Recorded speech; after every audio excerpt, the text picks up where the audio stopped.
চীনের অর্থায়নে তিস্তা মহাপরিকল্পনা বাস্তবায়নের আশ্বাস ঝুলছে প্রায় ১.৫ দশক ধরে। দেশটির রাষ্ট্রদূত ইয়াও ওয়েনকে সঙ্গে নিয়ে তিস্তা পাড়ে পরিদর্শনে গেলেন পানি সম্পদ উপদেষ্টা।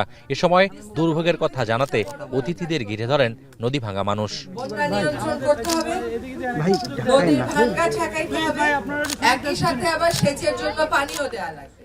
চীনা রাষ্ট্রদূতের দুদিনের রংপুর সফরের শেষ দিনে পরিদর্শন করলেন তিস্তার কাউনিয়া সহ ৩টি ভাঙন প্রবণ এলাকা।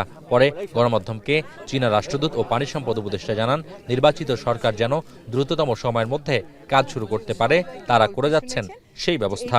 আমরা খুব ভালোভাবে যাচাই বাছাই করছি যাতে করে এটা মানুষের এত বেশি প্রত্যাশার একটা প্রকল্প, এখানে কোনো ভুল না থাকে এবং আমরা সম্পূর্ণ সঠিকভাবে কাজটা করতে পারি। ফলে এটা হয়তো জানুয়ারির মধ্যে শুরু হচ্ছে না, কিন্তু কোনোভাবেই হতাশা ছড়ানো যাবে না, কারণ উনি এই প্রকল্পটা করার ব্যাপারে চীন সরকার, বাংলাদেশ সরকার উভয়ই প্রতিশ্রুতিবদ্ধ বলেই আমরা দুজন আবার আপনাদের কাছে এসেছি।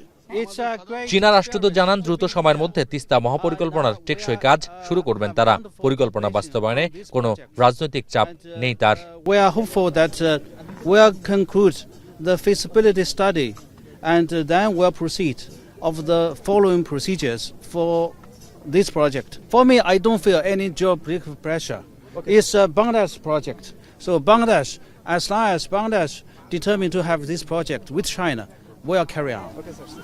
নীলফামারী, রংপুর, গাইবান্ধা, কুড়িগ্রাম, লালমনিরহাট জেলা ছুঁয়ে যাওয়া তিস্তা এখন ধুধু বালুচর। সামান্য বৃষ্টিতেই আকস্মিক বন্যা, ভাঙনে বসতভিটা হারাচ্ছে লাখ লাখ মানুষ। ১.৫ দশকের আশ্বাস অন্তর্বর্তী সরকারের আমলে দৃশ্যমান হলেও জানুয়ারিতে কাজ শুরু করা সম্ভব হলো না। তাই অপেক্ষা গড়ালো নির্বাচনের পর নতুন সরকারের সিদ্ধান্ত পর্যন্ত।